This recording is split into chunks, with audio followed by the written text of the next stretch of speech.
Okay, so now we are going to go through Unit 3, which will talk about the global strategy. In this unit, uh, in this unit, we will go about analyzing competitive advantage in an international context. We'll talk about the global value chains, global integration versus national integration, and then there will be a case study which we'll do separately. Analyzing competitive advantage in an international context. So, competitive advantage refers to factors that allow a company to produce goods or services better or more cheaply than its rivals.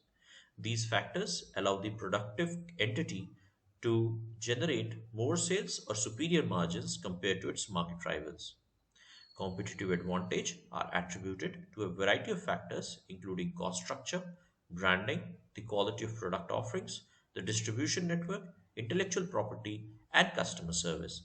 So ultimately, if a company is producing the product maybe of better quality or at lower price, due to certain number of factors or certain number of conditions which are supporting its operations as compared to its competitors, it is called as the competitive advantage.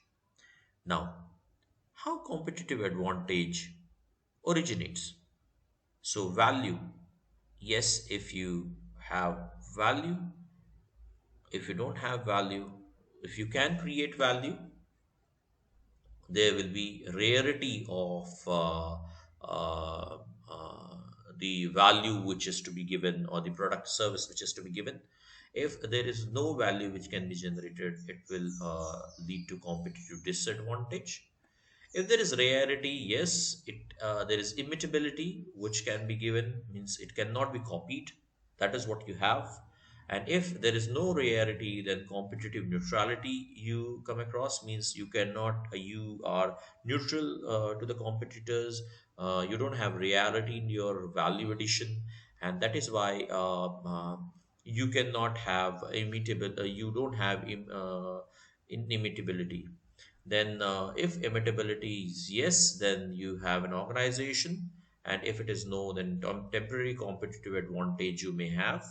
And organization, if it is yes, then you have sustainable competitive advantage, and if it is no, then unused competitive advantage you have if you're not able to form the organization.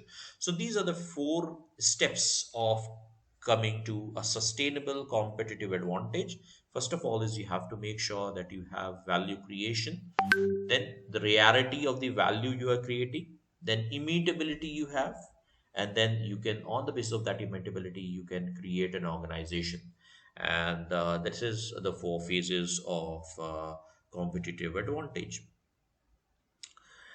Now, global value chains. So, international production, trade, and investments are increasingly organized within so called global value chains, where the different stages of the production process are located across different countries. Globalization motivates companies to restructure their operations internationally through outsourcing and offshoring of activities. Firms try to optimize their production process by locating the various stages across different sites. The past decades have witnessed a strong trend towards the international dispersion of value chain activities such as design, production, marketing, distribution, etc.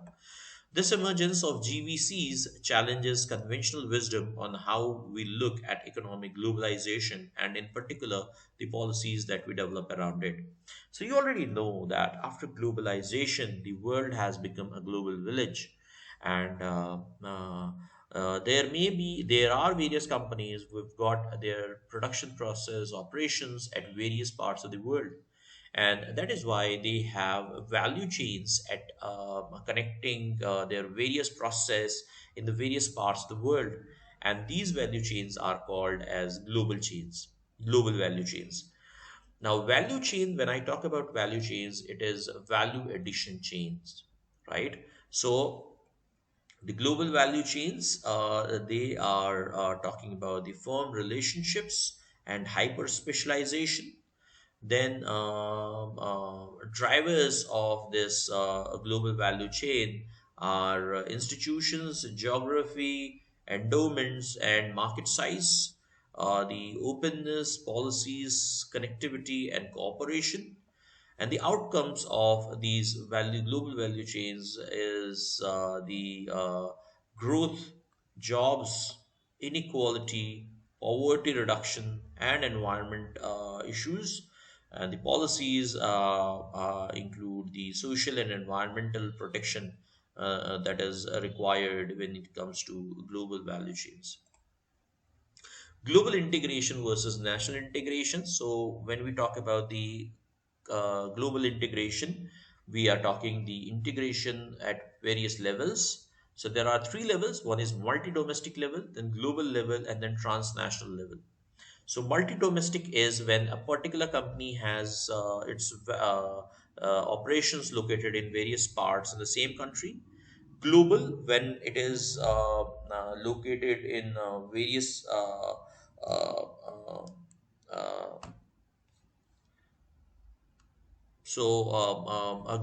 the operations, the typologies of multinational companies can be multi-domestic, global, and transnational.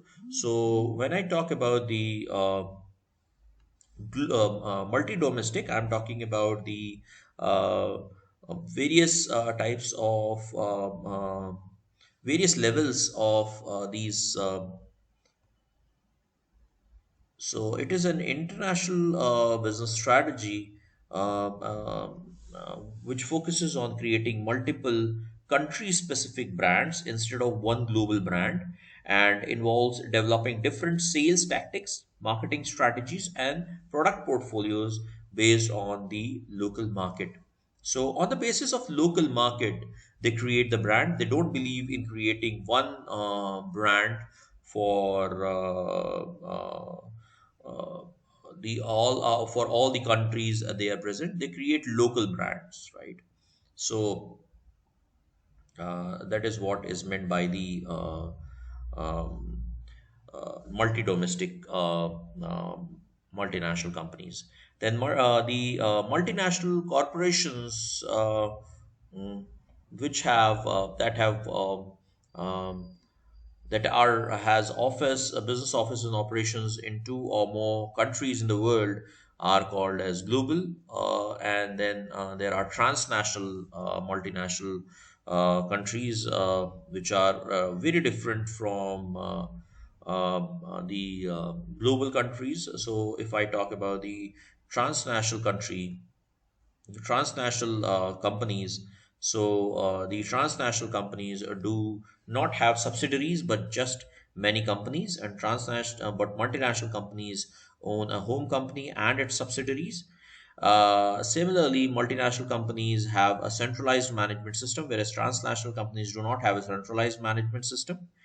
Multinational companies will face a barrier in decision making due to its centralized management system, but transnational companies are able to gain more interest in local markets since they maintain their own system.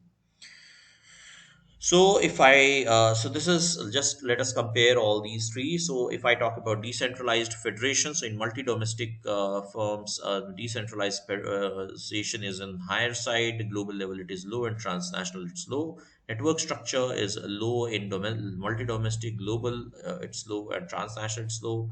Inter-subsidiaries flow is low in multi-domestic firms, low in global firms, and transnational it has high.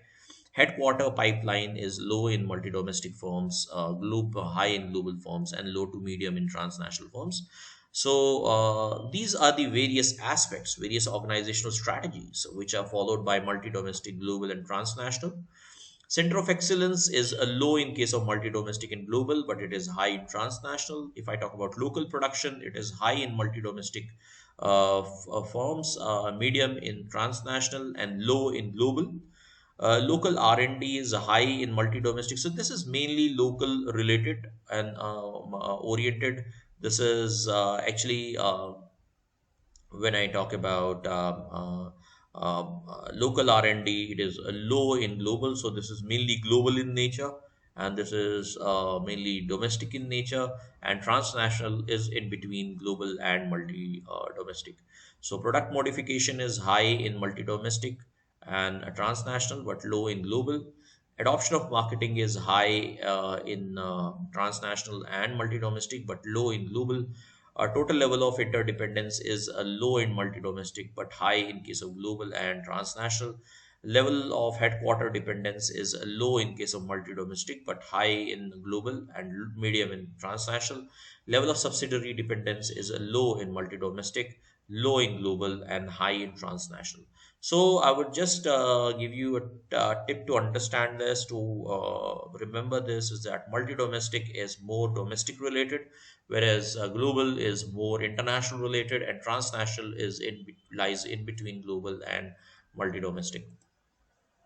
So with this, we come to end of our unit 3, and we'll just go through the assignment questions, so the important questions for your exam. It talks about what is global strategy, what is competitive advantage, what is global value chain, what do you mean by global integration, what do you mean by differentiation and integration in context of the business. So what is differentiation? Differentiation, when we talk about business, it talks about scattering of the business, it talks about the hierarchy, it talks about the division of labor. But whereas when you come to integration, it talks about the mergers and acquisition, coming together of the organizations, the coordination part of the organization. So that is what the difference between integration and differentiation is. Now, short answer type question: explain the context of global strategy in detail, discuss the competitive advantage in international context, discuss the emergence of global value chain as a modern business strategy. So, see, it's very simple. This particular question, it may sound very difficult, but let's just try to understand.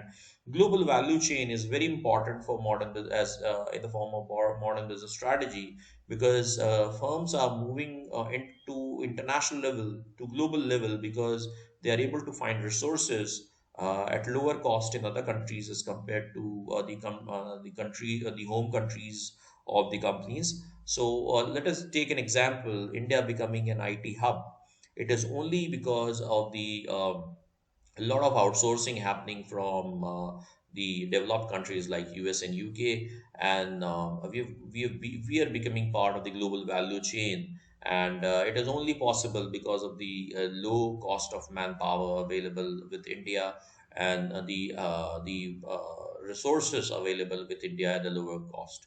Then differentiate between national integration and global integration, and explain the concept of world as a global village. So it is more, when I talk about world as a global village, it is more about globalization, and it is more about the setting up of global value chains in the as a marketing strategy. And then finally, case study. So this is with this we come to end of unit 3. Thank you.